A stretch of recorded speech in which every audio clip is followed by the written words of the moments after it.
Tour. We are coming to you live in Indianapolis, Indiana.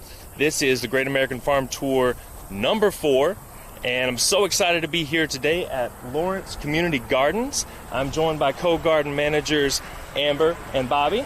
Hi. Hey guys. Hey. Thanks so much for being here with us, and thanks to all of you for watching us on YouTube and Facebook. If you got any questions, just type them in the chat and we'll answer some of those along the way. But today we're going to jump right into the tour and show you around a little bit. We got a lot to cover. This is a really awesome space where they're doing really amazing work to impact their local community, growing a lot of healthy, nutritious vegetables, getting kids involved in the programs, and just doing some really amazing work that they're going to tell you a lot more about along the way. So I'm really excited to check this space out, start asking questions, get to know this community garden a little bit more. Gardens, farms, they come in all shapes and sizes, and this one is no different. They're doing a lot of really unique things and impacting their community. So let's jump into the tour and show people. So guys, I'm going to throw this bag on, get the camera mounted. How are y'all today? Doing well. Feeling really good. The weather is good out here. Thank you all for choosing us, Lawrence Community Gardens, to give this tour. So we're excited. Absolutely, I am too. And tell me a little bit first just about yourself, and then Lawrence Community Gardens and what it means, what this space is. Yeah, so my name is Amber. This is my second year being out here at Lawrence Community Gardens. I started my journey in food through a local community garden, Growing Good in the Hood. It led me to this space, and Lawrence Community Gardens is really what's needed for this community. Indianapolis, where we're located, is on the far east side. I refer to it as food apartheid. What this area is experiencing, a lot of people call it a food desert, where there is limited access to grocery stores. There's also, this area is low income, and just a lot of people experience a lot of health-related illnesses, food-related illnesses. And we're just trying to heal our community through food, trying to get the youth involved through our youth programs. So for me, this is like a sacred space. I get a lot of healing out of this space, and just trying to give that to others. So awesome. Yeah. That's fantastic to hear. What about you, Bobby? So my name is Bobby. I came here from Growing Good in the Hood also. That's where I met Amber through a community garden and stuff on the west side. So Kepper Institute is actually what brought me here to Lawrence Community Gardens. Kepper Institute is what started the Growing Good in the Hood program that we've been a part of over the last few years. And they asked me, with the help of Sharana, who actually started Lawrence Community Gardens, to come over and help out the space while Sharana tends to her family. She actually had to move to Arizona to tend to her family in an emergency situation, and Kepper Institute asked me to come along to help Amber out here at Lawrence Community Gardens so we could keep the legacy going that Sharana started. Well, that's awesome. Well, I got a little sneak peek earlier, and you guys are doing a fantastic job. It's such a unique space, and I can't wait to show our audience it. I'm going to jump in here just real quick and say hi to some folks and let you guys know. Oh, can I do it? got it. All right. Yeah, so guys, I'll be monitoring your comments along the way. If you got questions for Amber or Bobby about the space and what they're doing, let us know, and I'll get in on some of those. Just want to say hey to Bjorndi from Norway and the Red Queen watching from Scotland. If you're watching on Facebook or YouTube, let us know where you're watching from in the comments. We'd love to hear from you.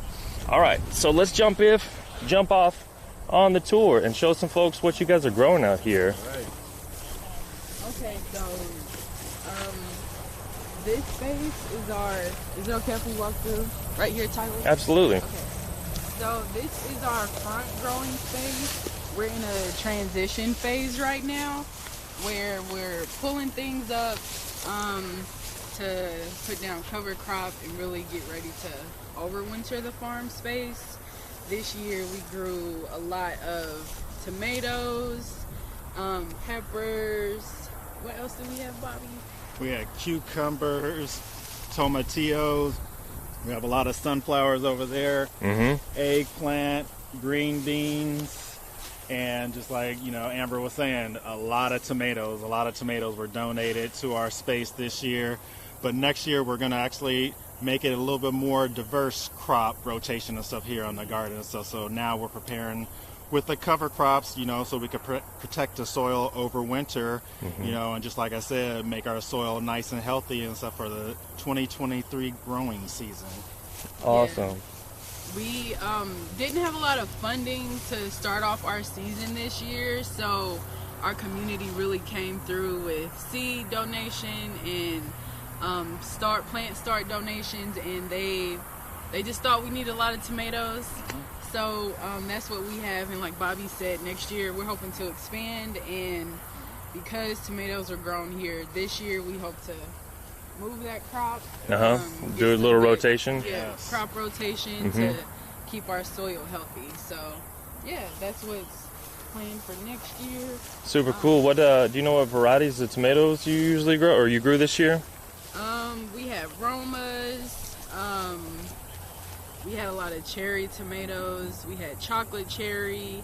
Some pear-looking ones. I don't remember the variety name. The yellow pear cherry tomato. Yeah. And Irish paste. There's so Amish many paste, different So the ones. Amish paste tomato also, yes.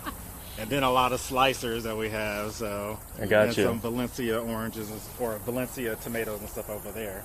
Yeah, those are looking really good. I mean, it's right now for folks who are watching this in the future. I mean, what is it? It's like the second week of October, Yep. and you guys just had pretty much a frost just the other day. Yes. And so the season's kind of winding down, at least the summer growing season, kind of moving into that fall space a little bit. So like you said, you're rotating your beds, you're starting to flip beds, pull old stuff out, and change stuff around quite a bit.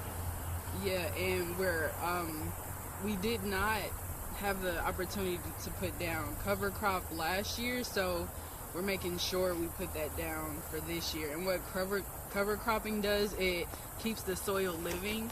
You always want a living, active soil, and it helps to kind of regenerate the soil from whatever you planted in it for the heavy summer season. So that's what we're doing, hoping to revitalize our soil, put some good nutrients back in. So Super cool. I want to say hey to Chris P. watching in California. Says he's originally from Illinois and loves the Indy area and is going to come through Lawrence on his way through next time. Please do. Nice. We would love to see you. Anyone who is in the area, drop by. We're here pretty often, and we would love to meet more folks. Absolutely. And for anybody watching, if you want to know how to get in touch with Amber and Bobby here at Lawrence Community Garden, just check out the links in the description of this video. We got those there for you, and you can connect straight away with them. I think I reached out to you guys on Instagram, and y'all responded really quickly, so that was super cool. They got a lot of great pictures over there too, so check them out on Instagram too. All right, so you got your main block here, growing a lot of tomatoes. What about the next block in the back here? And you guys watching at home, you let me know if the audio and the video is coming good, and just let me know in the chat if you guys can see and hear everything. We got a lot more to show you. Got a couple more blocks. We got a hoop house, a high tunnel where they got more crops. We got an open field crop, some chicken coops, and lots of farm equipment. We're going to show you where they sell, kind of where they set up their farm stand. And I'm going to get on this side of you guys real quick. All right, so this is block 2. Yeah, so this is kind of more of the same that we grew over there. So many tomatoes again, but we also had eggplant over in this area. We had beans, sunflowers you can see for our bees. We do have 2 active hives on the property. The bees do so much for us. So I think those are the biggest sunflowers I have ever they seen. were ginormous. Yeah. The actual And they're- flower is just like, goodness. It's like supernova flower. Yes, Yeah, it's called the Mammoth Is it? Sunflower, Is it? yes. Super 8 cool. feet tall, man. Yeah, we'll walk by there in just a minute and I'll show you guys just how big those are. And you can see some of the rows have straw. We were kind of experimenting with the straw to see if there was better water retention, if soil was healthier when we had our tomatoes in. And do you know yet, Bobby, if there was a difference in the... I thought, we've noticed a little bit of a difference and stuff, but it's hard to really maybe get a full picture of the difference, next year and stuff. I think we're going to notice a more, expansive difference and stuff with the soil and stuff when we have the straw on certain soil, and then we're going to cover crop the rest of the soil right here too. But we're probably going to see more of a difference, overall in the difference in the soil, when we overwinter, with the cover crops and the straw. Super cool. Yeah. So you're saying right here you're doing the trial patches with the straw. Did you notice a little bit less labor intensive? Did you have to weed as much, or? Yes, it's less weeding and stuff. Actually, since we've laid the straw down, we didn't weed, that bad at all. And as you see, there's very few weeds coming through the straw, so which is a good thing. Yeah, and then you'll work that back into your soil, build more organic matter.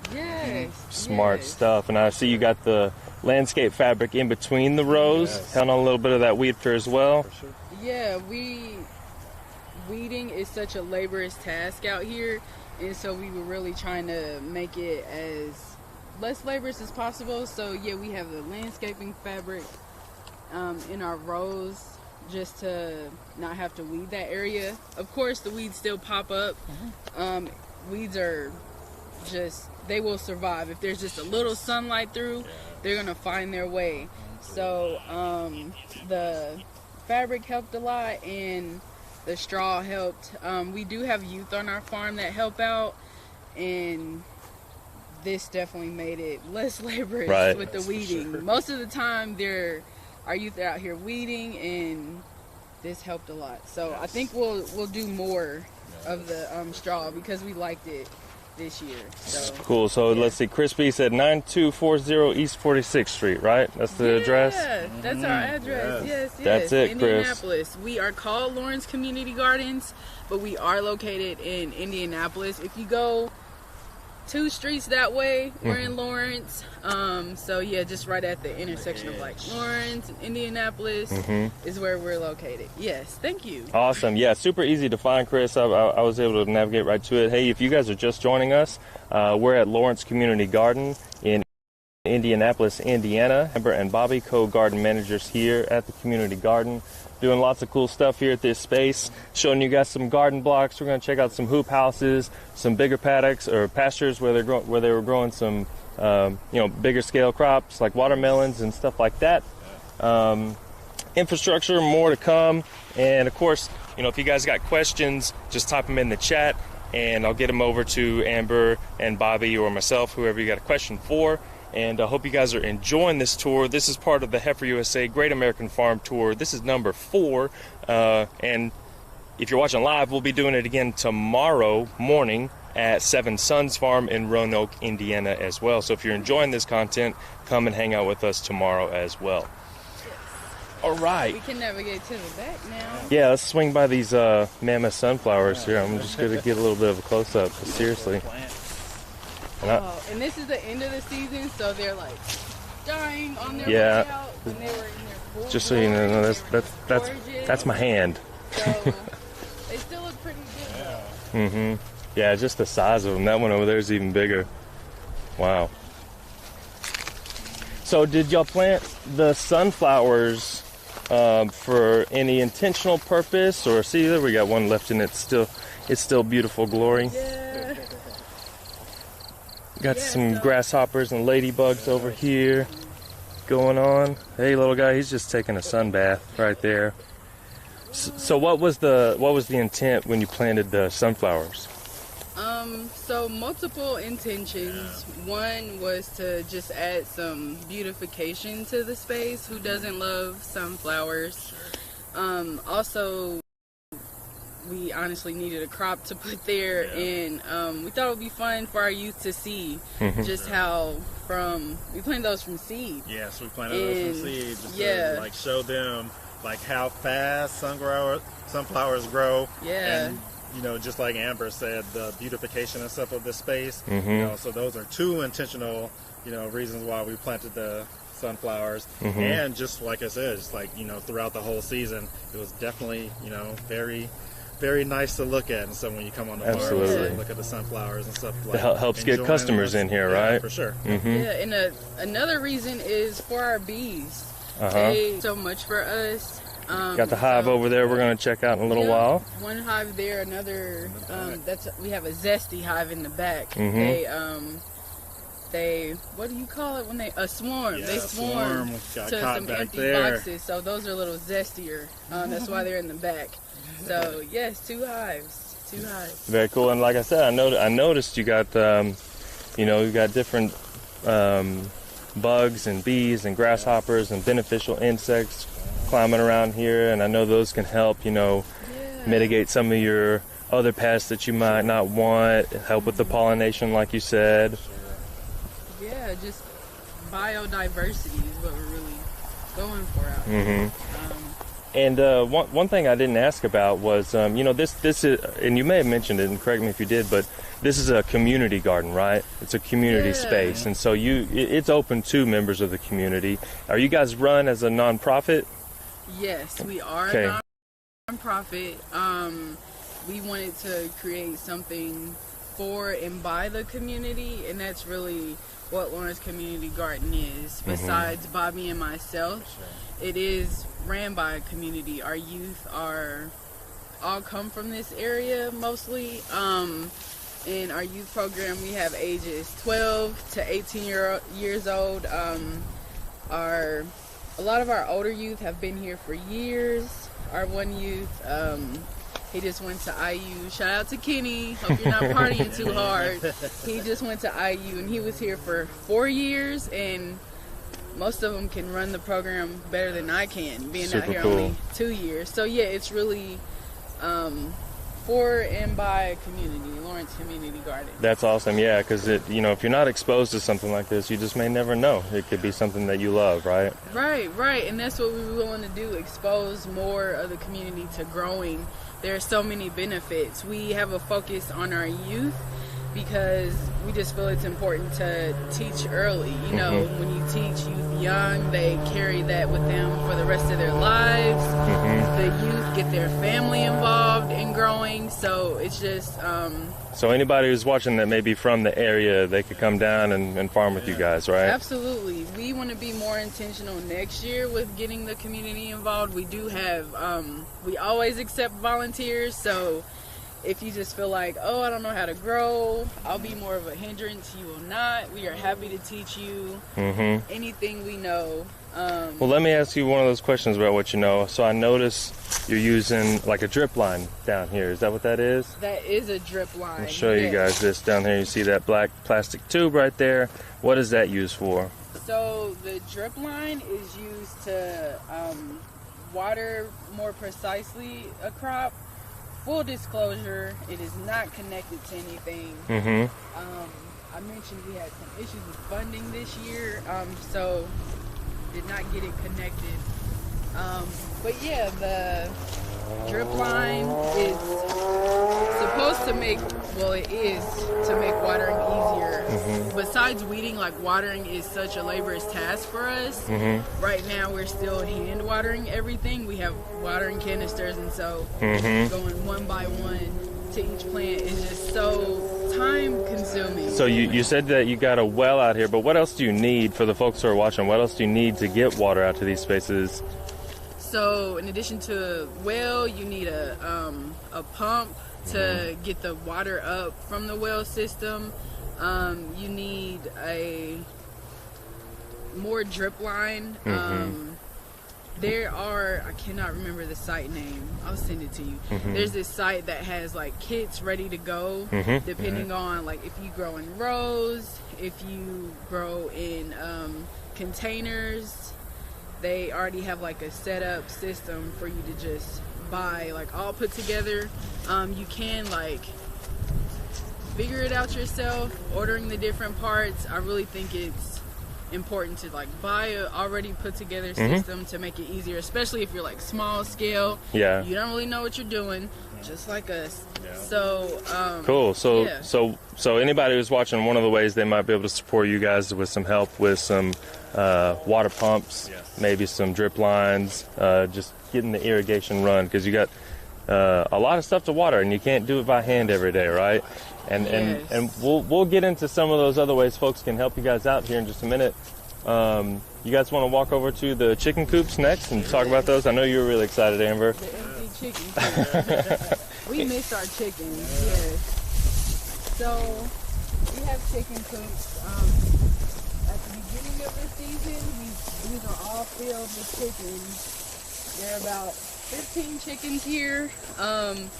Because there were changes in leadership, we did have to get rid of the chickens just because they're an everyday thing. Checking on chickens, you gotta collect the eggs, you gotta feed, you gotta make sure they have water and colder temperatures, you gotta make sure they're warm enough. So we decided to get rid of them. Y'all were doing layer hens? Is that or just like laying hens? Yeah. Okay. So we wanted to have chickens to kind of get on this side of you real quick so we can see those while we're talking. Yeah, so with our youth program, we did chicken butchering demonstration, and we just thought that was important to connect our youth back to their food. A lot of them don't understand, like, this is where eggs come from. That fried chicken that you love actually came from an animal that had to be butchered. So they were really receptive of it. Last year when I was a part of the youth program, well, when I was over the youth program, I did not watch the butchering because I was just like, I didn't want to do it. But this year I did, and the youth learned so much. They were fully engaged. I was not expecting, I think we only had 2 who did not participate out of our 15. And it was just important for them to see that and connect back to their food, because most of them just, go to the grocery store, buy the already chopped up chicken. So, yeah. Yeah, so it's about connecting, community garden space like this. So important to connect people back to that, right? Absolutely. Yes, connecting back to their food, because we know there's such a disconnect.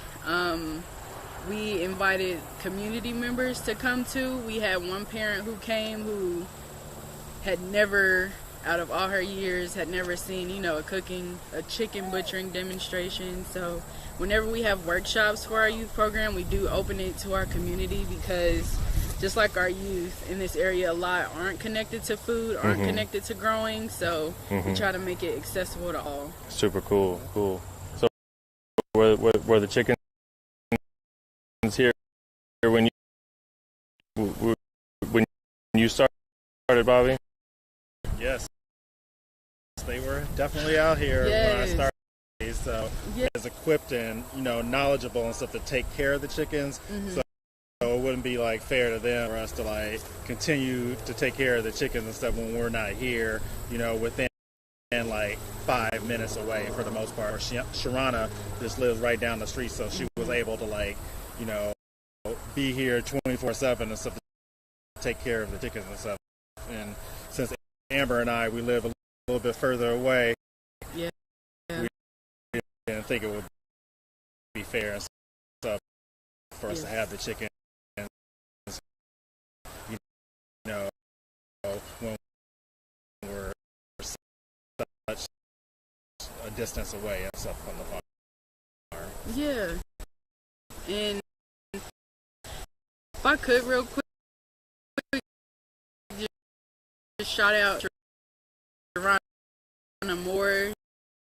She is the founder of this space. Sharana, we love you. We thank you for the labor, the love that you put into this space. I try to, whenever we're doing interviews or introducing this space, always bring up Sharana Moore. She was vital here.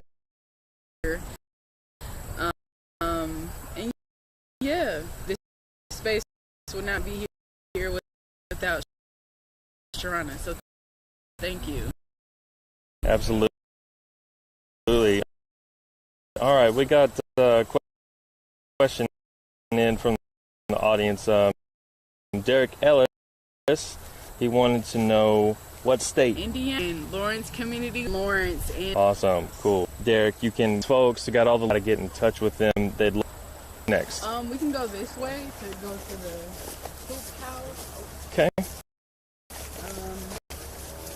The hoop house just allows us to extend our growing season.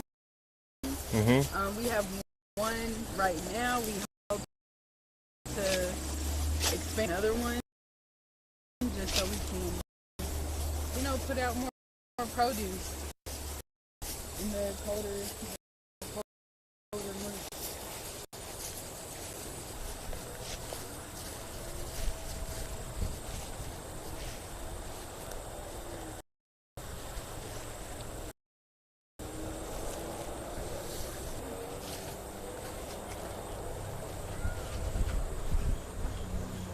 So this space was Bobby's baby. He came in and really took over and helped to make this space what it is. It is looking a little shitty because it is the end of the season, but it was very well kept. So I'll let Bobby explain this space.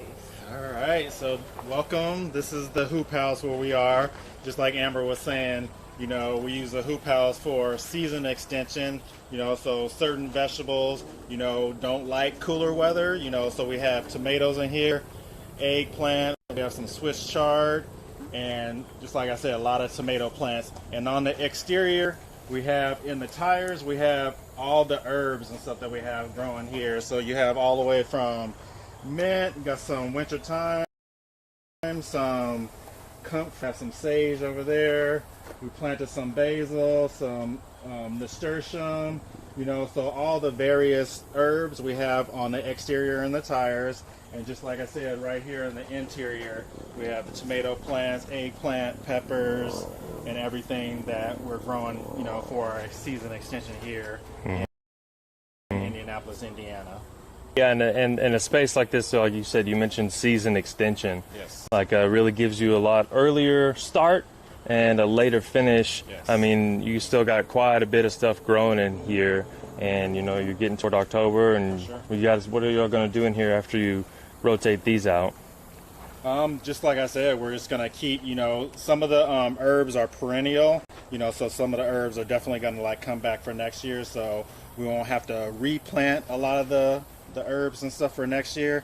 But as far as rotating the tomatoes and the peppers and all the other vegetables and stuff we have here in the interior, we're going to pull these up here pretty soon, lay a cover crop out in here, and then we're going to tarp the cover crop, for next year, and then we're going to add some compost, so we can regenerate the soil, so we can have a little bit better growing season next year.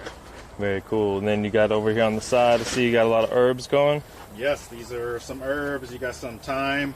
That's comfrey right there. And just like I said, right over here, we have some mint, some parsley right here. Yes, parsley, basil, some sage. Go ahead. Oregano. You good? There's some more mint, some oregano right here. Just planted some dill here a week or so ago. Got some cilantro here, some nasturtium. It's an edible flower there, nasturtium. And our founder had Right here. Yep. Those don't they taste kind of like a cinnamony? Is that Peppery, what it is? peppery flower, Yeah. Tastes almost like cilantro in a way. Once it starts, and every part of the nasturtium plant is edible. So the flowers, of course, and all the leaves and stuff in nasturtium is an edible plant. Very cool. More tomatoes. Got eggplants over here too. Tomatoes, eggplant. Wait a minute. What is this? Look at this.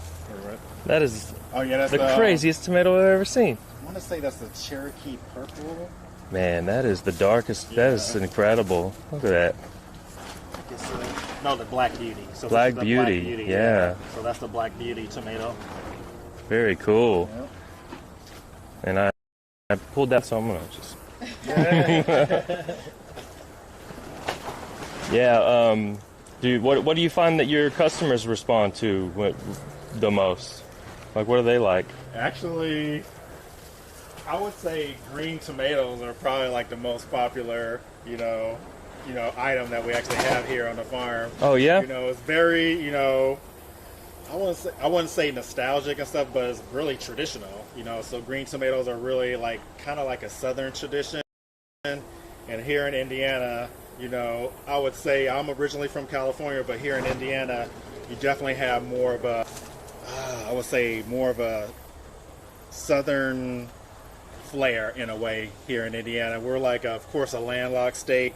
We're surrounded by a lot of states here in the Midwest, but I think in general and stuff, Indiana's more of a rural state for the most part, although we're here in the biggest city in the state, in Indianapolis and stuff, but I think just for Indiana, it's more like a southern tradition type of, northern state for the most part. And I think that has a lot to do with, people loving green tomatoes, because since that's a southern tradition, people that live here in Indiana, took that southern tradition, where they either came from the South or most of their family came from the South and brought that tradition here to Indiana. Yeah, you're talking to a guy from Arkansas. I know all about those green tomatoes. Yes. Hey, if you guys are just joining us, welcome to Lawrence Community Garden. We're here in Indianapolis, Indiana, joined by Bobby and Amber, co-garden managers here at this community garden. It's an amazing space, some awesome work to connect their local community to local, healthy, nutritious food. And if you are interested in learning more, just check out the links in the description of this video. If you got any questions along the way while you're watching, just get them in the chat, and we'll answer some during the broadcast and get back to you if you're watching the recorded version of this video. So cool, yeah. Season extension, so important. And where did you guys get how did you guys get access? Do you know to the tunnel? How did y'all get it here? So we received funding from the USDA, and if you are a smaller farm, USDA historically has focused on like the bigger production farms. Here recently, they've opened up a lot of funding to the smaller scale, so I would reach out to your local USDA office. They can point you in the direction on how to get funding. I know we recently went to a soil health workshop, and a lot of our local USDA government folks were there.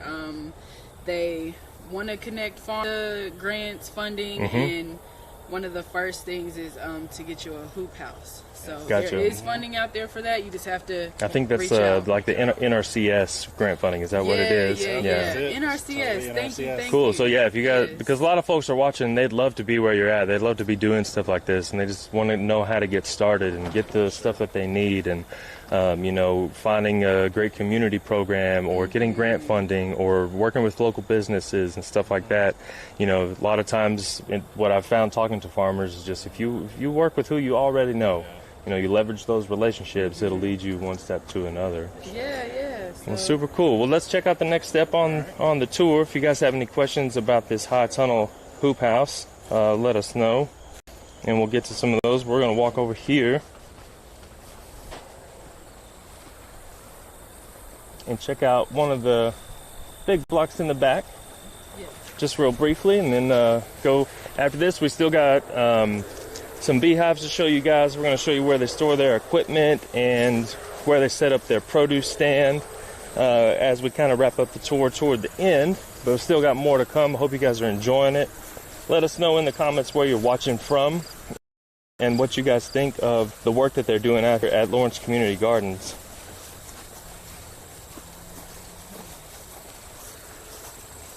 So it's kind of tucked away back here a little bit. Yep, right back here. Yeah, last year we grew pretty far. We were growing produce in all of this area, and we decided to scale back and not use all this land. But we did keep this area where our watermelon grew last year, and this is the second year that we grew cantaloupe and watermelon. Okay, so you used this as a melon patch last year? Was it the summer kind of thing? Yeah, it was a summer thing, and if you can tell from the soil, like we should not have done 2 years of watermelon and cantaloupe just because of it just sucked all the nutrients out of our soil.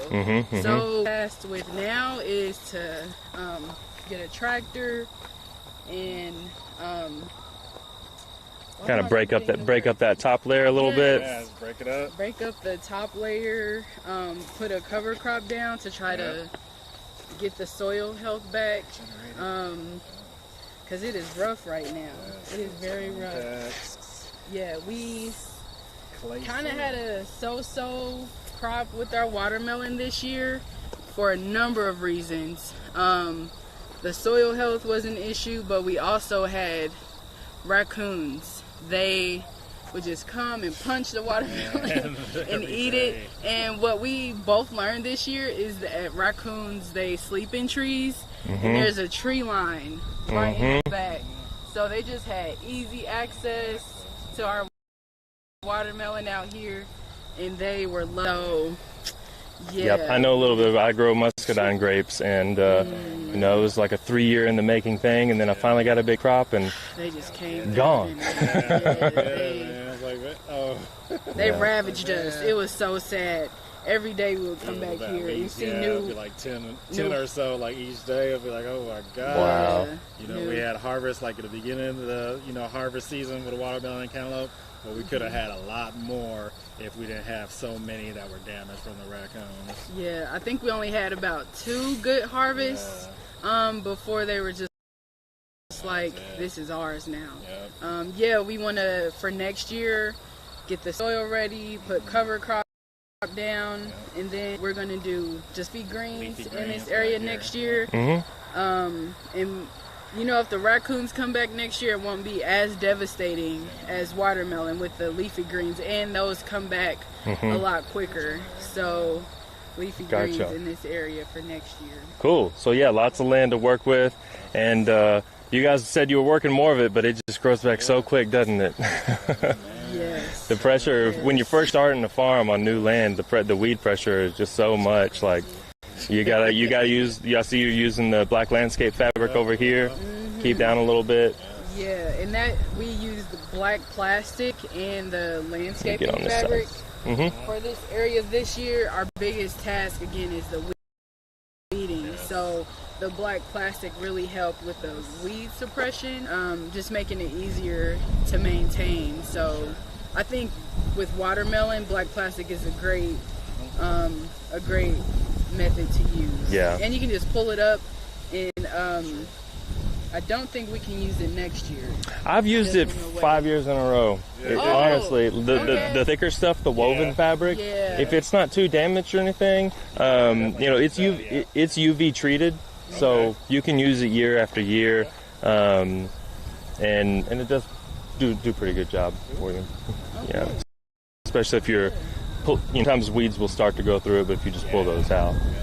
Well, cool. You want to head back over there? Yes. Awesome.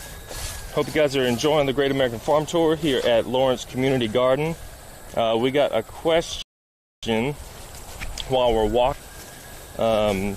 Derek Ellis, he asked you, have you ever used deep bedding with hay or mulch? So he might not have seen what you were doing earlier. Yeah, so in our front beds, we use to help with that. That was just an experiment for us to see how, it would work out, and we definitely are planning on implementing that more next year, just because of how well it did. It was a good weed suppressant, and it helped to keep the moisture in the soil longer. So yeah. Gotcha. Yeah, it's a good tactic. Just don't do the mistake that I did and get like the straw or the hay with the seeds in it. Yeah. Wow. You don't want that to seed, that's for sure. I'm so sorry. Yeah, hey, lesson learned, That's the same, so. Yeah. Got to get a good source on that. Yeah. So this is in the back, how we get our water is through our well system. So that's your well house right there, the white building? Yeah, these poles we just got electricity this year. Before that, we were running it on a generator that required gasoline to run it, and gas prices have skyrocketed. So this was input just in time for us. It makes it so much easier for us to access our water, and yeah, we're so lucky to finally have electricity after 5 years. So we're coming along. Makes a difference, right? Yeah, definitely. One step at a time. And then over here you got a little storage area. These like your harvest bins. Is that what you got going here? Yeah. Yeah, this is where we put our harvest bins. We also had our chicken demonstration here. It's easy to... Nice central location here on the farm, so you can easily get to all your pastures and your plots. Yep. And here's our hive here in the front that we have. I'm working with the local beaker. Shout out to Sam. Thank you for your guidance, Sam. Very cool.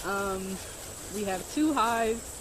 This hive, Sam graciously donated to us. You can see, even though it's a little colder, they're still active.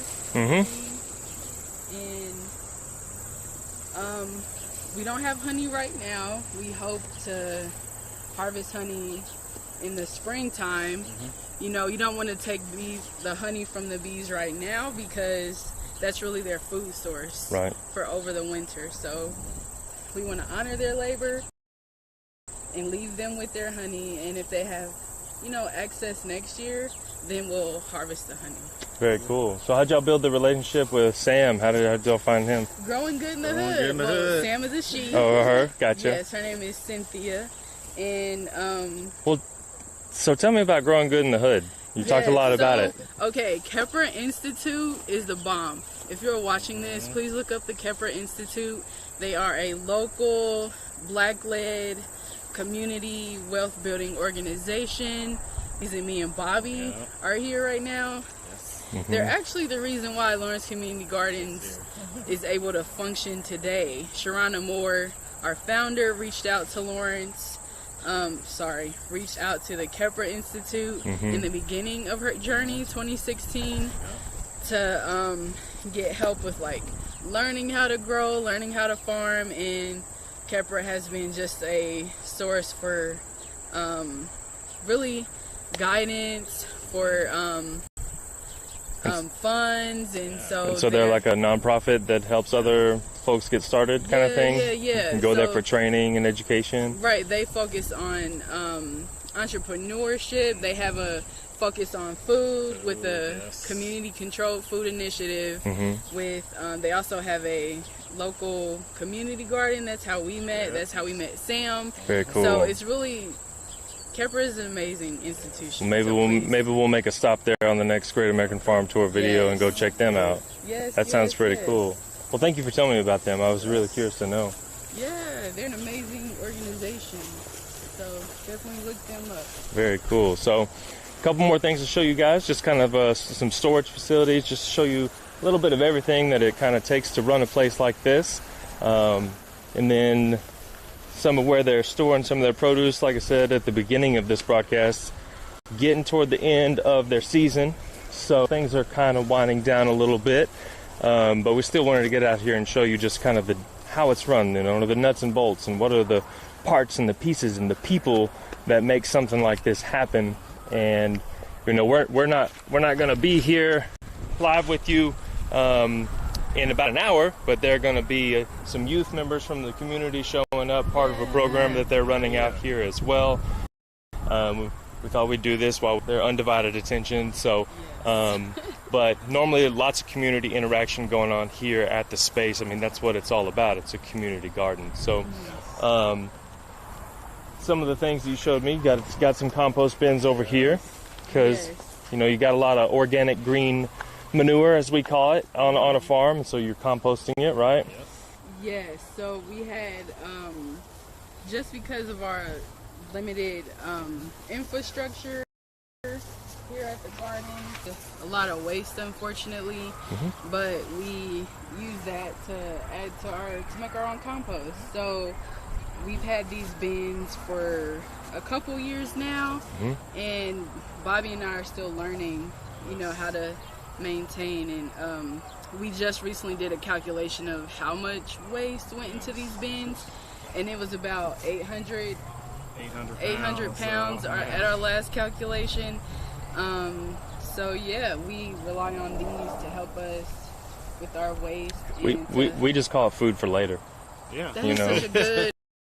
It's not really waste. I like that. It's just food for later. Wording is important. Waste has a negative connotation. It does. Food for later is a lot better. Yeah, So thank you. food for your plants, food for you for later. So it's just part of the cycle. Simple food.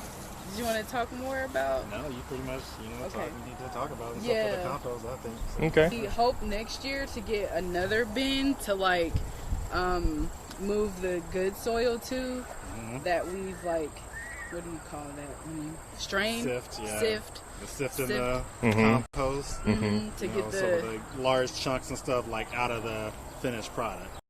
Yeah. Yeah, so. And then I use some tools to get in there and turn it around and everything. Yeah. So conveniently, we just happen to be right next to it, right? Right here. Tell me about this space, Bobby. So this is where our storage container. So this is where we store all of our tools and things that we need, on a daily basis on the farm. So you have your shovels, you got your rakes, you got your hoes, we got some stirrup hoes, some straight edge shovels, and more of the pointy type of shovels right here. Yeah, I went too far in because I might lose service in there, Okay. so I'm gonna stay right here. All right, so we, have our tables here, for we use and stuff for our farm stand. We have chairs, that we use for the farm stand. And then we have like stakes right there. So just like I said, this is where we store all of our tools that we use on the daily basis here on the farm. Or a shipping container probably makes pretty good, space for that. You didn't have to build anything, and you can just get it dropped off, maybe even. Dropped off, and it's all she wrote. It's all usage. We actually, on our farm at Heifer Ranch in Perryville, we have a shipping container that we use as a cold storage room. So it's like a recycled, refrigerated shipping container that we installed some CoolBot units into. Yeah. And if you guys are interested in that, you can check out the video on our YouTube channel. I think it's called like how to convert a shipping container into a refrigerator. But super cool space here. And go ahead. This structure right here is a refrigeration unit.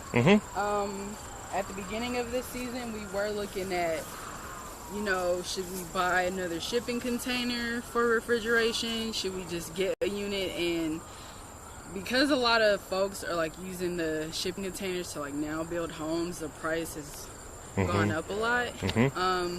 We were able to purchase this unit from just a local, I think they're a restaurant. Yeah, a local restaurant. And it's not functioning right now.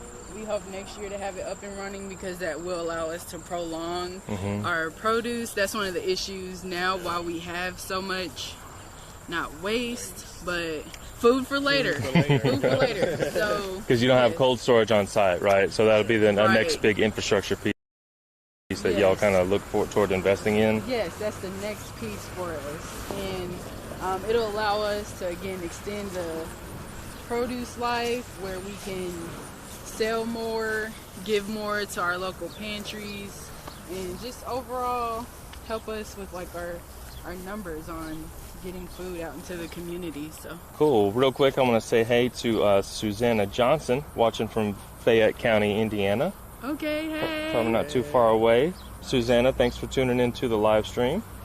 About getting food out to your community. That's what it's all about, right? This is kind of a centralized place where you guys do that, right? You set up your farm stand here. Yes. You got nice frontage access to the road. Got beautiful sunflowers so people know that it's a invitational space. Yeah, this is our farm stand. It's, as you can see, like has multi-purpose. We right now use this to store our food because we don't have refrigeration yet. We store our supplies for our youth program, and we do still have some fresh produce. As you can see, we're still pulling them off of the crop. So yeah, this is where we sell food out of here. We have all of our beekeeping supplies. So it's just a good storage space for us. So. Very cool.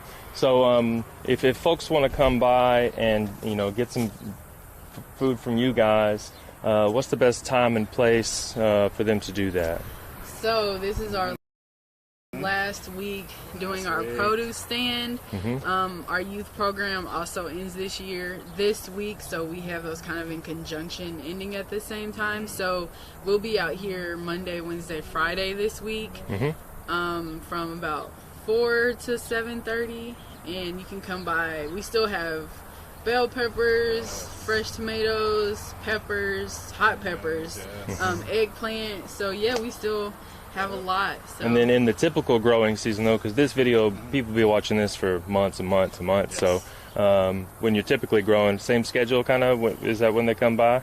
Same schedule, but more during the day. So like in June, we will be out here early in the morning with our youth, from about 7 to 12. And we have Saturday markets where we set up from 10 a.m. to about 1 p.m. So different times you can come visit us to get the goods. And what's the best way for people to kind of get it connected with you and get about what's going on here? Best way to connect with us is through our Instagram or Facebook page, and that's just under our name, Lawrence Community Gardens. You can message us directly. We're pretty quick responding. So yes, Facebook or Instagram is the best way to connect. And we share any events that we have. We share volunteer opportunities, and we share our youth program details. Each year we open up the youth program for more youth. That happens around May, kind of the beginning of our season. So yeah, Instagram and Facebook. Yes. Very cool. Well, just let me see real quick here. Got another comment. Sarah Murray says she's watching from St. Louis, Missouri, and says you guys are so inspirational. Thinking of starting a life and a journey of farming. She's loving the tour. Oh, thank you so much for that. And I was telling Tyler this when we were talking originally. He sent me a video of like a much larger farm. They were doing they had poultry, they were full production, and I let Tyler know, we were smaller. And as I was thinking on that, I was like, there's so much value in the small, because even the small can have a big impact on our communities. And I think that's really what we embody, just small, still having big impact. We impact our community through our youth, through the food that we put out. So you can start small and make a difference. So I would encourage anyone watching this that you definitely can do it, even if you're just by yourself. So. Hey, well said, and great parting words. Bobby, any last words from you, sir? The last words, Amber pretty much summed it up. Anybody could come out here and help us out and stuff as far as volunteering. We have that youth program, that was out, and just being involved in the community as a whole. You just see so much, just like the last viewer and stuff. She was just the inspiration and stuff of what we're doing out here on the community, in the community garden, and just in the community in general. Provides inspirational, light, and it sheds light and stuff on what we're doing out here, and inspires other people and so to do the same thing. Yes. Absolutely. Well, awesome. I'm going to jump in here real quick. On behalf of Heifer USA, thank you much for inviting us out for the tour today. Part of our Great American Farm Tour. We're excited to be here. Hope you've enjoyed this broadcast. If you like what you've seen, check out some of our other live farm tour videos right here on our YouTube channel. And if you are somebody who wants to learn more about how small farms can fight for food justice, check out our video, Small Farms Fighting for Food Justice. We got a 45-minute video all about a farm we highlighted in California that's doing a lot of similar work to these guys out here. You can check that one out. And if you want to get started farming and you don't know where to go, check out our video, How to Start a Regenerative Farm from Scratch, where we highlighted family out in North Carolina that had just gotten started as well. So guys, thanks so much again for joining us for the Great American Farm Tour. Thank you. Absolutely. If you like the content, check us out tomorrow morning. We'll be at Seven Sons Farm in Roanoke, Indiana, doing more Great American Farm Tours.